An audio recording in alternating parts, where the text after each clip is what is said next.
Hey everyone, today we're going to take a look at Elden Ring Nightreign on the strongest APU currently in handhelds, the HX370, and we'll be taking a look at this on the Onexplayer F1 Pro.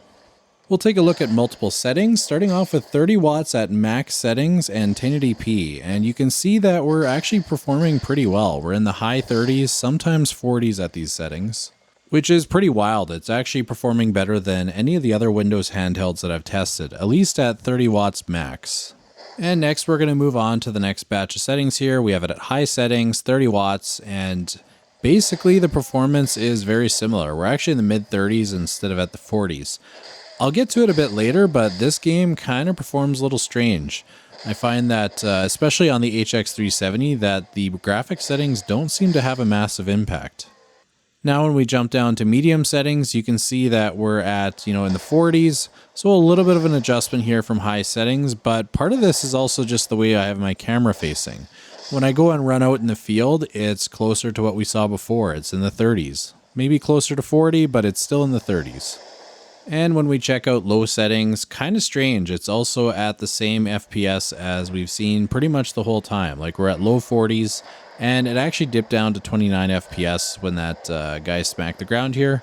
So it seems to be very consistent across the board, and doesn't matter the settings, you're just going to get the same performance.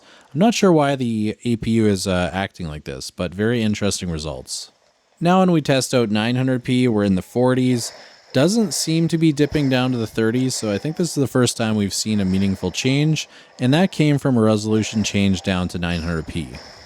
And you would think that there's a trend here that, you lower the resolution, you're going to get better performance. When I go down to low settings at 720p, the performance is actually pretty much the same as it was at 900p. So something is very strange with this game, the way it's working on the HX370. Could be a driver issue, but it's right now, if you look at the TDP, we're at like 23 watts. So it's not holding 30. Instead, it's just turning down the TDP. So my recommended settings here is, because of that, is just stick with either 900p or 1080p and go with max settings, because we're still getting the same performance regardless, so you may as well enjoy some better fidelity. To summarize, the game runs pretty well on the F1 Pro with the HX370, but there's definitely some funky things going on. So hopefully we'll get a fix with the next driver pack and we can see some better performance yet. I hope you enjoyed this video and thank you for watching.